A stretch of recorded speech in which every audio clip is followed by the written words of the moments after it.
Welcome to Wellbeing A to Z. In this episode E, we take a peek at some laser eye surgery options.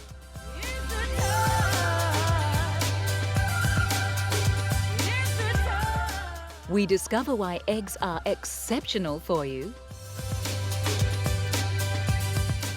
and bust some of those myths surrounding exercise.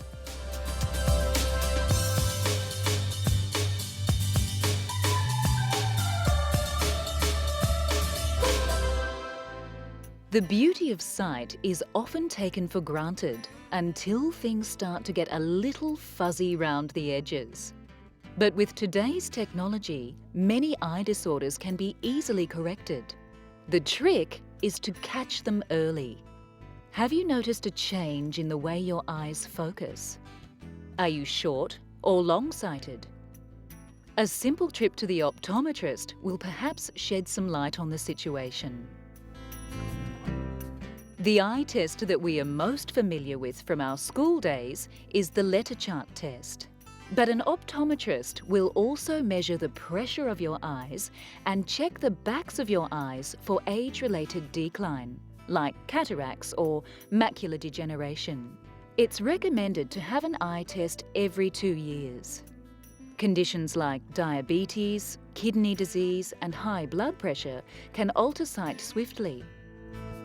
Any defect that you find, the earlier you find it, the better. By the age of 8, all problems such as lazy eyes are set. You can't actually do anything about it. Obviously, with long-sighted and short-sighted, you can sort those out later on, but if you don't catch these lazy eye defects early, then that's it. If they're having trouble seeing, they're going to have trouble reading, they're going to have trouble with their schoolwork, and they're not going to perform as well.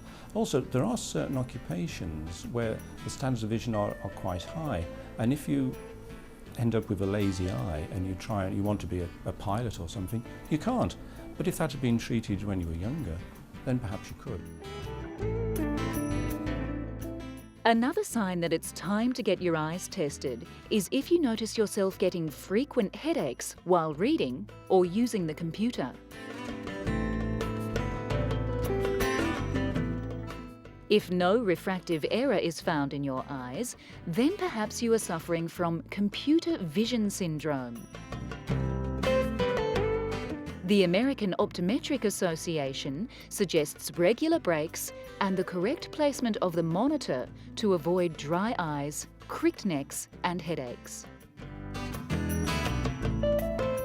If, on the other hand, a refractive error is found by your optometrist, then it's time to go shopping for some new frames or contact lenses. The optometrist will choose a lens that's just right for your eye, then the rest is up to you. Chanel or Donna Karan, anyone? In a well-balanced diet packed with vitamins and minerals, vitamin E stands for excellence in antioxidant action and age defiance. Get your vitamin E boost with a plate of fresh asparagus. White, green, purple, take your pick, it's all good. Choose bright spears and compact tips for the highest vitamin content.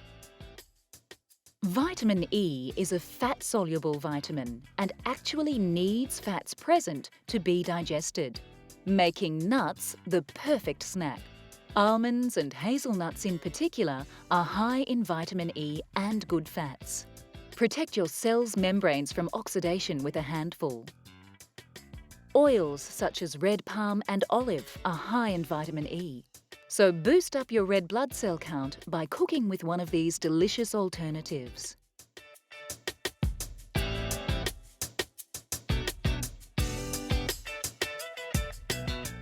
Vitamin E deficiency is extremely rare in humans. This vitamin makes an appearance in many fruits and veggies, especially the green leafy ones, like spinach. And of course, avocados are where it's at if it's vitamin E you're after.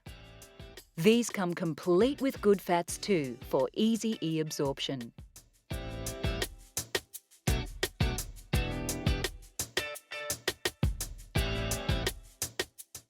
Keep your eyes in condition by avoiding sugar, eating a balanced diet, and doing some simple focus exercises.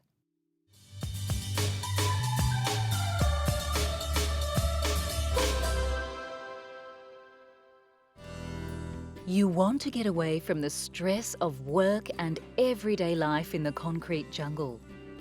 But the last thing you want is a stressful holiday in an oversized resort with yet more environment-consuming concrete everywhere you look.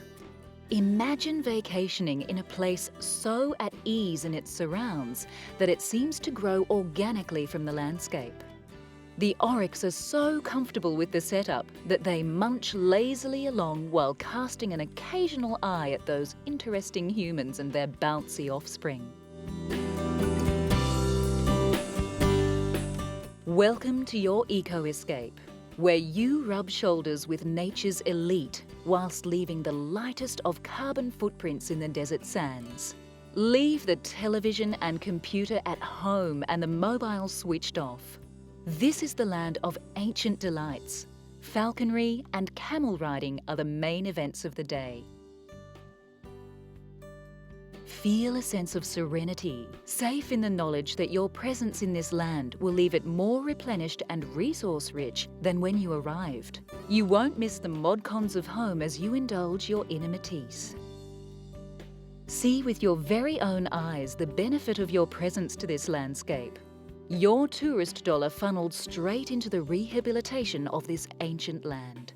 Flourishing vegetation and plentiful wildlife, the legacy of your soul-nourishing eco-escape. The secret's out. The key to keeping a healthy, dementia-free brain well into your dotage is to give it a good education. Experts are now saying that the risk of Alzheimer's and vascular dementia can be reduced by 46% by hitting the books. Keeping the brain active builds up a reserve of cells that interact intricately with each other. The benefits of this brain cell bank stretch on way after you've completed your course. But there is a trick. You have to keep your study stress-free. Stress while studying can actually reduce your memory capacity and mislay information. So don't take on too much. Scientists agree the best form of education for building the brain must be reasonably complex, varied, frequent, and, well, interesting. But it's not only the academic side of education that has the brain firing on all cylinders. Social participation and communication in a class environment maintain healthy brain function too. Brains do not lose volumes of cells as the person gets older. The amount of cells a person has at age 25 is close to the amount they'll have at 65. The connection between cells deteriorates with lack of use. So it's important to keep up the education of your brain right through your life. You want to keep your account full at the brain bank. New neuro pathways can be created at any age. So don't let the fact that you're over 50 stop you from learning what you've only dreamed of. Always wanted to be an artist? Educating your brain in matters artistic might be the thing that keeps you living longer. Experts in geriatrics say that those residents who regularly partake in arts and crafts keep their faculties longer than those who sit and veg out in the nursing home. The options for education are limitless. There might be a university or a college in your area that specialises in adult education. Ever fancied learning a new language? Trying out the latest dance craze? Take your pick of brain-stimulating activities. And if you can't make it to a college, experts all agree that a great way to keep your brain alive is to read, read, read. Educate or vegetate. Take the interesting option. A bona fide eco-escape leaves the wildlife, environment and culture of your holiday destination in a richer state than when you arrived.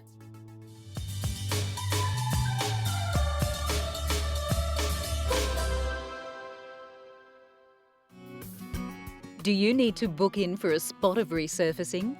Sounds like something you'd have done to a car, doesn't it? But for the last 20 years, doctors have been using excimer lasers to recontour, resculpt and resurface the eye. Contrary to popular belief, absolutely everybody has some kind of refractive quirk between their cornea, that clear flesh over the eye, and their retina, the little black hole that adjusts to the light.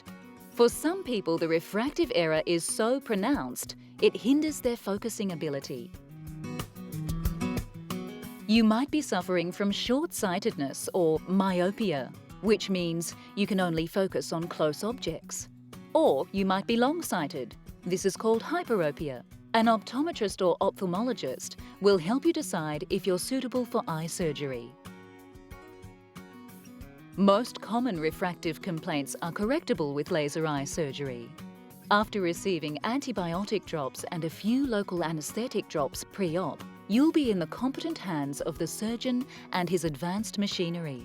The surgeon will remove the topmost layer of skin from the front of your cornea, and then the resurfacing of the deep cornea begins.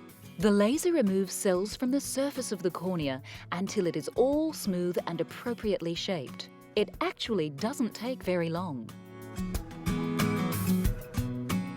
Once the top flap of skin is replaced, it adheres immediately to the eye, and sometimes people experience great vision 1 hour after the end of the procedure.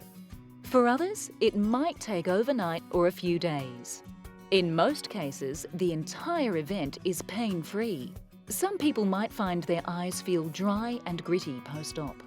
Be careful not to rub your eyes for 2 weeks after surgery. You don't want to dislodge the flap, and contact sport should be avoided for 3 months.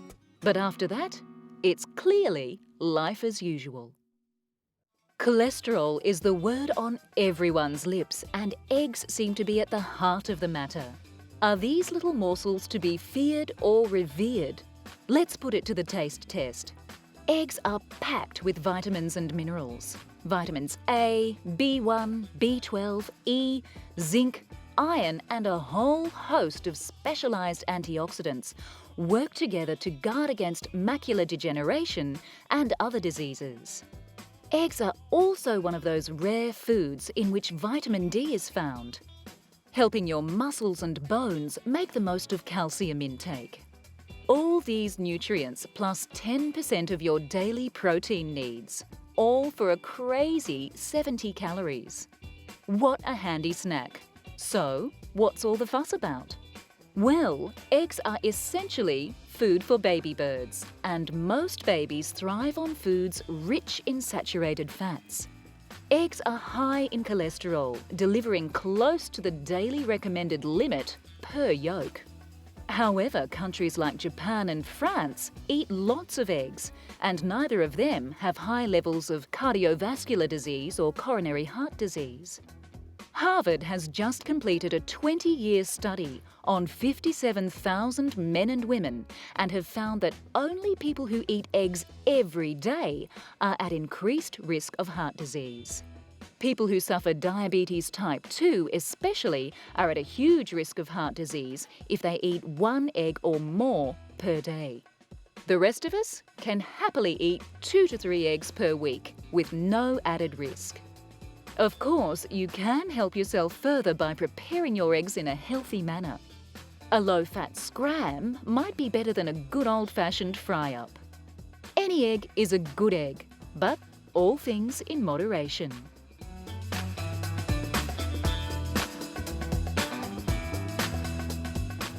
Try to choose eggs from free-range hens. They have 1/3 less cholesterol and twice the good fats than cheap cage eggs.